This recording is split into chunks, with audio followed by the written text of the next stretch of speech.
Hello everyone. Very good morning to all of you. आज के video में 29 अक्टूबर 2024 के करंट अफेयर कवर करेंगे। सभी न्यूज़ इंपॉर्टेंट हैं, वीडियो को अंतिम तक ध्यान से देखिएगा। करंट अफेयर की पीडीएफ आप मेरे टेलीग्राम ग्रुप से डाउनलोड कर सकते हैं। टेलीग्राम का ऑफिशियल लिंक वीडियो के डिस्क्रिप्शन में सबसे ऊपर दिया हुआ है। आगे बढ़ने से पहले आपको बता दूं, दिवाली फेस्टिव ऑफर चल रहा है जिसमें आप मेरे किसी भी बैच में 50% का सीधा डिस्काउंट प्राप्त कर सकते हैं। डिस्काउंट कोड है दिवाली50। इसकी मदद से चाहे मेरा फाउंडेशन बैच हो किसी भी वनडे एग्जाम के लिए, या फिर पर्टिकुलर बैच हो जैसे कि only history, only polity, geography, इस तरीके से भी आप अवेल कर सकते हैं। सभी बैचेस के लिंक वीडियो के डिस्क्रिप्शन में दिए हुए हैं। एग्जाम इंजन एप्लीकेशन का भी लिंक वीडियो के डिस्क्रिप्शन में है और आप डायरेक्टली गूगल प्ले स्टोर से भी डाउनलोड कर सकते हैं। दिवाली के बाद ये फेस्टिव ऑफर नहीं रहेगा, तो अभी आपके पास मौका है और जल्दी से जल्दी अपना जीएस का सिलेबस कवर करके क्वेश्चन प्रैक्टिस पर आ जाइए, उतना ही आपके एग्जाम में बेनिफिशियल होगा। ध्यान रखिए, एग्जाम में जीएस के क्वेश्चन तब आप करने के लिए एबल होते हैं या कैपेबल होते हैं जब आपका सिलेबस बहुत पहले से खत्म होता है, ना कि उन स्टूडेंट्स के लिए कैपेबिलिटी ज्यादा होती है जो कि एग्जाम से जस्ट पहले अपना सिलेबस खत्म करते हैं। तो ये सही समय है, अगर आप एनटीपीसी के लिए जा रहे हैं या फिर किसी भी स्टेट के पीसीएस एग्जाम के लिए जा रहे हैं, तो आप न्यू ईयर से पहले पहले अपना कोर्स खत्म कर लें।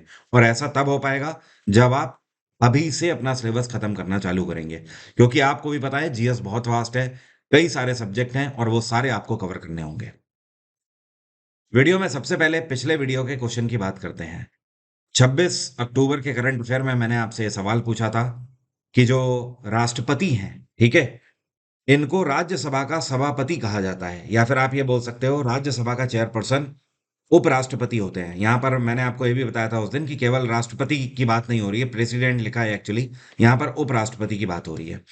तो मैंने आपसे सवाल यह पूछा था कि राज्यसभा का चेयरपर्सन जो उपराष्ट्रपति होता है, इसके बारे में कौन सा आर्टिकल बताता है। तो इसका सही आंसर है आर्टिकल 64।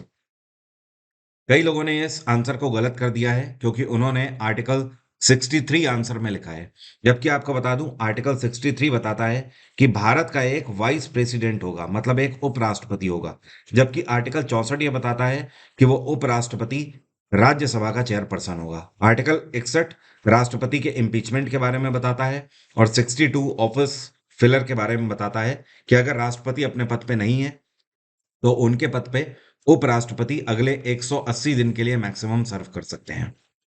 पिछले 2 दिन के जो करंट अफेयर हैं, मतलब 27 और 28 के करंट अफेयर, वो आज शाम तक आपको मिल जाएंगे। अब शुरू करते हैं आज के करंट अफेयर। हाल ही में प्रधानमंत्री नरेंद्र मोदी के द्वारा टाटा एयरक्राफ्ट कॉम्प्लेक्स का उद्घाटन गुजरात के कौन से शहर में किया गया है। तो इसका उद्घाटन वडोदरा में किया गया है। नाम से ही आपको समझ आ रहा है, टाटा एयरक्राफ्ट कॉम्प्लेक्स मतलब ये एक ऐसा परिसर होगा जहां पर हमारी मिलिट्री के लिए C-295 एयरक्राफ्ट बनाया जाएगा। ये एक ऐसा एयरक्राफ्ट है जो कि हमारे सैनिकों को एक स्थान से दूसरे स्थान ले जाने का काम करता है। एक बार में इसमें करीब 70 सोल्जर्स को एक से दूसरी जगह पर ड्रॉप किया जा सकता है, और अगर वो पैरा ट्रूपर्स हैं, मतलब अगर वो अपने पैराशूट्स के साथ हैं, तो करीब 50 सोल्जर्स को ले जाया जा सकता है। साल 2021 में भारत सरकार ने स्पेन की एक कंपनी है जिसका नाम है एयरबस, इनके साथ एक पैक्ट साइन किया था, और उस टाइम पर यह फैसला लिया गया था कि एयरबस की मदद से टोटल C-295 56 एयरक्राफ्ट इंडिया को चाहिए होंगे, मतलब 56 एयरक्राफ्ट भारत को चाहिए C-295। तो जिसमें से 16 एयरक्राफ्ट स्पेन की एयरबस डायरेक्टली बनाकर देगी, लेकिन बाकी बचे जो 40 एयरक्राफ्ट होंगे ये भारत में टाटा एयरक्राफ्ट कॉम्प्लेक्स के अंदर बनाए जाएंगे, वडोदरा में। ऑब्वियस सी बात है, इसमें टाटा की मदद एयरबस करेगी, लेकिन ये मेक इन इंडिया प्रोजेक्ट के अंतर्गत भारत में बनाए जाएंगे और टाटा एयरक्राफ्ट कॉम्प्लेक्स इसको बनाएगा, तो जाहिर सी बात है लागत में भी इसमें कमी देखने को मिलेगी। 2021 में एयरबस के साथ ये जो पैक्ट साइन किया गया था, ये पैक्ट कई हजार करोड़ का था, आपको बता दूं करीब ये 21,935 करोड़ का पैक्ट थे। तो गुजरात के अंदर ये प्रोजेक्ट जाने वाला है, और मोस्ट प्रोबेबली यहाँ पर जो ब्यूरोक्रेट्स हैं वो ये बोल रहे हैं कि 2026 के आखिर तक पहला एयरक्राफ्ट बन के इसमें तैयार हो जाएगा। ये कौन सी आर्टिफिशियल इंटेलिजेंस कंपनी है जिसने हाल ही में पहला लार्ज लैंग्वेज मॉडल लॉन्च किया है जो कि भारत की लोकल लैंग्वेजेस को सपोर्ट करता है। आज की डेट में आप किसी भी वेबसाइट में जाइए, किसी भी जैसे कि फ्लाइट की वेबसाइट में आप जाइए या बैंक की वेबसाइट में जाइए, तो वहां पर आप देखते हो कि आपको एआई टूल की जरूरत होती है। ठीक है, जैसे कि अगर आपको कोई कंप्लेन करनी है या फिर आपकी कोई क्वेरी है। इवन इतना ही नहीं, अब तो जोमेटो और स्विगी में भी एआई बेस्ड टूल आ गया है, जो कि जैसे कि आपको रिफंड वगैरह चाहिए तो उसके लिए आप डायरेक्टली उस पर कांटेक्ट कर सकते हो। तो ये जो एआई टूल्स हैं, ये अभी भी लोकल लैंग्वेजेस को सपोर्ट नहीं कर पा रहे हैं। ऐसे बहुत ही कम एआई टूल हैं, अदरवाइज मैक्सिमम इंग्लिश को ही सपोर्ट करते हैं। तो पहला ऐसा भारत का ये टूल है जो कि इतने बड़े लेवल पर लोकल लैंग्वेजेस को सपोर्ट कर रहा है। और ये एआई कंपनी है जिसका नाम है सर्वम एआई। ये बैंगलोर बेस्ड कंपनी है। इन्होंने एक ऐसा टूल बनाया है जो कि 10 भारतीय भाषाओं को सपोर्ट करता है, जैसे कि बंगाली, हिंदी, गुजराती, तेलुगु, पंजाबी, मराठी, और आपकी कन्नड़ हो गई, इसी में तमिल आ जाती है, और उड़िया हो गई। इन सभी भाषाओं को यह सपोर्ट करता है। तो 10 तो भारतीय भाषाओं को सपोर्ट कर रहा है और एक यूनिवर्सल लैंग्वेज इंग्लिश को भी सपोर्ट कर रहा है। तो टोटल 11 भाषाओं को ये एआई टूल सपोर्ट कर रहा है। सर्वम एआई बहुत नई कंपनी है, पिछले साल 2023 में इसकी स्थापना हुई है और इसके सीईओ हैं विवेक राघवन, यही इसके फाउंडर भी हैं। हाल ही में ये कौन है जिनको हैरी मेसल अवार्ड से सम्मानित किया गया है कंजर्वेशन लीडरशिप के लिए? तो देखिए, कंजर्वेशन लीडरशिप का मतलब ये है कि ये पुरस्कार किसी जीव जंतु या फिर किसी पेड़ पौधे की प्रजाति को बचाने के लिए दिया गया है। ठीक है, और इस अवार्ड का नाम क्या है? Harry Messel award. इस पुरस्कार से सम्मानित किए गए हैं ये, जो कि आपको पिक्चर में दिख रहे हैं, और इनका नाम है विभाव कुमार तालुकदार। ये बेसिकली आसाम से बिलोंग करते हैं और आसाम के अंदर इन्होंने वन हॉर्न राइनोस को बचाने के लिए बहुत कार्य किया है, जिसको हिंदी में बोलते हैं एक सींग वाला गेंडा। काजीरंगा नेशनल पार्क उसी के लिए जाना जाता है। और इनको ये जो सम्मान है, ये यूनाइटेड अरब अमीरात के अंदर अबू धाबी में दिया गया। अबू धाबी में एक मीटिंग आयोजित करी गई थी international union for conservation of nature की। वहां पर पूरे दुनिया भर से 300 कंजर्वेशन एक्सपर्ट्स को बुलाया गया था, और इसका मेन विषय ये था कि जो विलुप्त हो रही प्रजातियां हैं उनको कैसे बचाया जा सके। वहीं पर कुमार तालुकदार को सम्मानित किया गया है। जो आपको पिक्चर में खिलाड़ी दिखाई दे रही हैं, इन्होंने हाल ही में, दरअसल इनका नाम है आकांक्षा सालुंके। इन्होंने कौन सी चैंपियनशिप अपने नाम कर ली है? तो हाल ही में इन्होंने पीएसए चैलेंजर्स स्क्वैश टाइटल अपने नाम कर लिया है। तो इनका नाम आप ध्यान रखें, आकांक्षा सालुंके। और इन्होंने इसमें मलेशिया की जो वर्ल्ड नंबर 87 की खिलाड़ी हैं, इनका नाम है यस्मिता जदीश कुमार। क्या नाम है? वाई जे कुमार। इनको इन्होंने 3-0 से हराया है। फिलहाल इस बार का जो पीएसए चैलेंजर्स स्क्वैश टाइटल है, ये फ्रांस में खेला गया है, फ्रांस की कैपिटल पेरिस में। और अगले महीने ही मलेशिया स्क्वैश कप आयोजित किया जा रहा है, वहां पे भी ये क्वालिफाई हो गई हैं और मलेशिया जाकर अगली स्क्वैश चैंपियनशिप कप भी ये खेलेंगी। जो मलेशिया स्क्वैश कप है, इसकी शुरुआत आने वाले 12। पहली भारतीय टेबल टेनिस प्लेयर ये कौन बन गई हैं जिन्होंने world table tennis champions Montpellier 2024 tournament के दौरान पूरे दुनिया में टॉप 8 पे अपनी रैंकिंग दर्ज करी है? तो ये है मनिका बत्रा। क्या नाम है? मनिका बत्रा। इस टाइम पर ये WTT चैंपियनशिप मॉन्टपेलियर 2024 खेल रही हैं, और इस बार इस चैंपियनशिप का आयोजन भी फ्रांस में ही किया जा रहा है। और इन्होंने जिनको हराया है, ये वर्ल्ड नंबर 14 की खिलाड़ी हैं। इनका नाम है बेर्नाडेट जूक्स, और ये रोमानिया की खिलाड़ी हैं। उनको इन्होंने हराया है, मनिका बत्रा ने। इससे पहले कोई भी ऐसे भारतीय खिलाड़ी नहीं है जिन्होंने टॉप 8 में जगह हासिल करी हो। हाल ही में कौन सी मैगजीन है जिसने हमारे आरबीआई के गवर्नर शक्तिकांत दास को टॉप सेंट्रल बैंकर का खिताब दिया है? तो ये अमेरिकी मैगजीन है, इसका नाम है ग्लोबल फाइनेंस। इन्होंने लगातार दूसरे साल शक्तिकांत दास को टॉप सेंट्रल बैंकर का खिताब दिया है। 2023 में भी टॉप सेंट्रल बैंकर ये डिक्लेयर किए गए थे, अब 2024 के लिए भी डिक्लेयर किए गए हैं। शक्तिकांत दास जब से आरबीआई के गवर्नर हैं, तब से भारत में इन्फ्लेशन को लेकर बहुत सारे चैलेंजेस भी देखने को मिले हैं, और इंडियन करेंसी में स्टेबिलिटी रखने के लिए, इन्फ्लेशन को कंट्रोल करने के लिए, इसके अलावा जिस तरीके के इंटरेस्ट रेट मैनेज करने होते हैं बैंकिंग सेक्टर में, उन सभी चीज़ों के लिए इनको सम्मानित किया गया है। इनके अलावा दो देशों के और सेंट्रल बैंक के गवर्नर हैं जिनको A+ रेटिंग से सम्मानित किया गया है। एक तो स्विट्जरलैंड के सेंट्रल बैंक के गवर्नर हैं उनका नाम है थॉमस जॉर्डन। क्या नाम है? Thomas Jordan.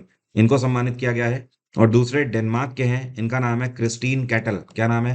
Christine cattle. तो इन दोनों को, टोटल 3 देशों के जो सेंट्रल बैंक के गवर्नर हैं, उनको ए प्लस कैटेगरी से सम्मानित किया गया है। पिछले साल 2023 में शक्तिकांत दास को पूरे दुनिया में governor of the year title से भी सम्मानित किया गया था। आरबीआई की स्थापना 1935 में करी गई है। इसका राष्ट्रीयकरण 1949 में हुआ था। क्या आप जानते हैं आरबीआई की स्थापना के लिए कौन से कमीशन की स्थापना करी गई थी? तो ये कमीशन कहलाता है हिल्टन यंग कमीशन। क्या बोलते हैं इसको? Hilton young commission. European investment bank के द्वारा बेंगलुरु सब अर्बन रेलवे के लिए कितना लोन की धनराशि आवंटित करी गई है? तो इन्होंने टोटल $300 मिलियन की धनराशि आवंटित करी है। मतलब आप बोल सकते हो यूरोपियन इन्वेस्टमेंट बैंक जो है, ये बेंगलुरु में सब अर्बन एरियाज में जो रेलवे ट्रैक बनाए जाएंगे उसके लिए इनको लोन अमाउंट डिक्लेयर किया है। $300 मिलियन का मतलब अगर इंडियन करेंसी में बात करें तो 2,800 करोड़ होता है। 2,800 करोड़ का लोन बेंगलुरु सब अर्बन रेलवे ने इनसे लिया है। और इसका अनाउंसमेंट यूरोपियन इन्वेस्टमेंट बैंक की जो वाइस प्रेसिडेंट है, इनका नाम है निकोला बियर। इनके द्वारा ये अनाउंसमेंट किया गया है। अगले 5 सालों में ये जो धनराशि है, ये कई हिस्सों में बाइफरकेट करके बेंगलुरु रेलवे को दी जाएगी। और यूरोपियन इन्वेस्टमेंट बैंक जो है, इसकी स्थापना 1958 में करी गई थी। इसका हेडक्वार्टर है लग्जमबर्ग। जो आपको पिक्चर में खिलाड़ी दिखाई दे रहे हैं, इनका नाम है सुकांत कदम। हाल ही में जापान में पैरा बैडमिंटन टूर्नामेंट 2024 का आयोजन किया जा रहा है। वहां पर सुकांत कदम ने कौन से 2 पदक जीते हैं? तो इन्होंने एक तो गोल्ड मेडल जीता है और दूसरा सिल्वर मेडल भी जीता है।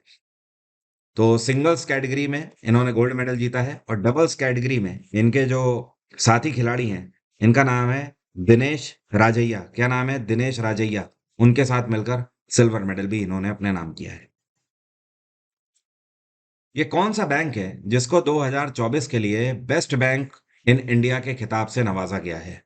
तो ये बैंक है स्टेट बैंक ऑफ इंडिया। पूरे भारत भर में बेस्ट बैंकिंग के लिए इनको सम्मानित किया गया है। और ये जो सम्मान है, ये भी ग्लोबल फाइनेंस मैगजीन के ही द्वारा दिया गया है, जिन्होंने शक्तिकांत दास को भी सम्मानित किया है। तो उसी इवेंट में सम्मानित किया गया है स्टेट बैंक ऑफ इंडिया को। ये जो इवेंट है, इसका आयोजन वॉशिंगटन में किया गया है, अमेरिका की कैपिटल में। वहीं पर एसबीआई के जो चेयरपर्सन है इस टाइम पे, इनका नाम है चल्ला श्रीनिवासुलु सेट्टी। तो सेट्टी जी ने एसबीआई के बिहाफ पर यह अवार्ड रिसीव किया है। इस टाइम पर अगर बात करें तो पूरे भारत भर में सबसे ज्यादा branches state bank of India की ही हैं। टोटल अगर बात करें तो करीब 22,500 से ज्यादा ब्रांचेस हैं। 62,000 से ज्यादा पूरे भारत में एटीएम है स्टेट बैंक ऑफ इंडिया के। एसबीआई की स्थापना 1955 में करी गई थी। इसका हेडक्वार्टर है Mumbai. ICICI bank 1994, axis bank 1993 में स्थापित किया गया और एचडीएफसी बैंक भी 1994 में। एक्सिस बैंक का हेडक्वार्टर मुंबई है, एचडीएफसी का हेडक्वार्टर भी मुंबई है, आईसीआईसीआई का हेडक्वार्टर वडोदरा है। अंतर्राष्ट्रीय एनिमेशन दिवस कौन से दिन मनाया जाता है? यह दिवस कल के दिन मनाया गया। 28 अक्टूबर को इंटरनेशनल एनिमेशन डे मनाया गया। पहली बार यह दिवस साल 2002 में लॉन्च किया गया था। फ्रांस की एक ऑर्गेनाइजेशन है जिसको बोलते हैं एसोसिएशन इंटरनेशनल दे फिल्म दी एनिमेशन, जो कि दुनिया भर में जो फिल्म सेक्टर है उसको एनिमेशन प्रोवाइड करने का काम करते हैं। तो इनके द्वारा एनिमेशन को प्रमोट करने के लिए 2002 में यह दिवस लॉन्च किया गया था। तब से हर साल 28 अक्टूबर को यह दिवस मनाया जाता है। हम सभी को पता है ब्रिक्स समिट की जो मीटिंग आयोजित करी जा रही है इस बार की, वो रशिया में आयोजित हो रही है। प्रधानमंत्री नरेंद्र मोदी वहां पर हिस्सा लेने के लिए गए हैं। तो पीएम नरेंद्र मोदी ने व्लादिमीर पुतिन को सोहराय पेंटिंग गिफ्ट करी है। क्या आप जानते हैं सोहराय पेंटिंग भारत के कौन से राज्य से आती है, या फिर कौन से राज्य में यह पेंटिंग का प्रचलन है, या फिर यहाँ पर यह बनाई जाती है? तो ये बनाई जाती है झारखंड की जनजातियों के द्वारा। ये बहुत ही पुरानी पेंटिंग है, कई सैकड़ों वर्षों से बनाई जा रही है। झारखंड की जो ट्राइबल कम्युनिटीज हैं वो इसको दीवारों पर भी बनाती हैं, कपड़ों पर भी बनाती हैं, और इसके अलावा कागजों पर भी इसको बनाया जाता है। सोहराई पेंटिंग कुछ इस तरीके की पेंटिंग्स होती हैं जिसमें बारीक वर्क बहुत यूज किया जाता है। इतना ही नहीं, इसमें कंट्रास्ट वर्क का भी काफी प्रचलन रहता है। तो व्लादिमीर पुतिन को प्रधानमंत्री नरेंद्र मोदी के द्वारा सोहराई पेंटिंग गिफ्ट करी गई, जो कि भारत के कल्चर का प्रतीक है। इतना ही नहीं, वहां पर उज्बेकिस्तान के राष्ट्रपति को प्रधानमंत्री नरेंद्र मोदी के द्वारा महाराष्ट्र की वर्ली पेंटिंग गिफ्ट करी गई है। इसी तरीके से महाराष्ट्र की जनजातियां भी, महाराष्ट्र में एक वर्ली जनजाति है, वो वर्ली पेंटिंग बनाते हैं, तो उनके द्वारा बनाई हुई वर्ली पेंटिंग उज्बेकिस्तान के प्रेसिडेंट को गिफ्ट करी गई। पीएम नरेंद्र मोदी ईरान के राष्ट्रपति से भी मिले, जिनका नाम है मसूद पेजेस्कियान। उनको प्रधानमंत्री नरेंद्र मोदी ने एक फूलदान गिफ्ट किया है। फूलदान का मतलब समझते हैं ना, एक पॉट जिसमें फूल रखे जाते हैं। ठीक है, तो ये जो फूलदान इनको गिफ्ट किया गया है, ये महाराष्ट्र के कोंकण रीजन में जितना भी समुद्री क्षेत्र है ना, वहां पर स्पेशली जो पत्थर पाए जाते हैं उनसे तराश कर बनाया जाता है। ओके, ये जो फूलदान है इसको स्पेशली एक नाम दिया गया है, इसका नाम रखा गया है मदर ऑफ पर्ल, जो कि ईरान के राष्ट्रपति को दिया है पीएम नरेंद्र मोदी ने। और ब्रिक्स जो है, पहले ये ब्रिक हुआ करता था, साल 2006 में इसकी स्थापना हुई थी, तब ये ब्रिक था। 2010 में ये ब्रिक्स बन गया था, जब साउथ अफ्रीका इसमें जुड़ गया था। ये कौन से 3 देश हैं जिन्होंने साथ में पार्टनरशिप करी है और ये भारत में डिजिटल इंफ्रास्ट्रक्चर को सपोर्ट करेंगे? तो ये है अमेरिका, जापान और साउथ कोरिया।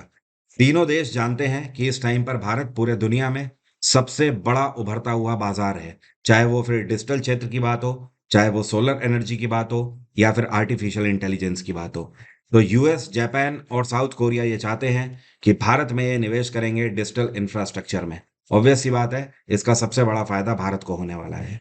तो भारत का बाजार आने वाले समय में, अभी तो कुछ भी नहीं है, इसका 10 गुना अगले 5 सालों में होने की उम्मीद है। अब मेरा आज का सवाल आपसे है, उत्तर प्रदेश का ये कौन सा जिला है जहां पर शहीद चंद्रशेखर आजाद बर्ड सेंचुरी स्थित है? कमेंट बॉक्स में लिखकर बताइए। दिवाली कोड है इस टाइम पर, दिवाली 50। इस कोड का आप यूज करके मेरे किसी भी बैच में 50% का डिस्काउंट अवेल कर सकते हैं। बस कुछ ही दिन का ऑफर है, आप इसे अवेल कर लीजिए। उसके बाद फीस बढ़ जाएगी और डायरेक्टली 2 गुनी हो जाएगी, क्योंकि आपको पता ही है 50% का फ्लैट ऑफ है, तो दुगने प्राइस हो जाएंगे जब ऑफर नहीं रहेगा। मेरे फाउंडेशन बैच में क्या क्या कवर है वो आप यहाँ से देख सकते हैं। कुछ भी मैंने छोड़ा नहीं हुआ है, चाहे कोई भी वनडे एग्जाम हो। पिछले कई सालों में हजारों सिलेक्शन इसी कंटेंट की वजह से हुए हैं, क्योंकि ये कंटेंट अपने आप में वन स्टॉप सॉल्यूशन है। आप लाइव बैचेस को भी ज्वाइन कर सकते हैं, या फिर अगर आप समय बचाना चाहते हैं तो रिकॉर्डेड बैच भी अवेल कर सकते हैं। रिकॉर्डेड का थंबनेल ये वाला है, और जब आप एग्जाम इंजन एप्लीकेशन में प्रीमियम कोर्स में जाएंगे तो लाइव बैच आपको अलग से ही दिखाई पड़ जाएगा। आज की बात यहीं तक रहेगी। Thank you so much, have a nice day, take care, bye bye, आपका दिन मंगलमय हो।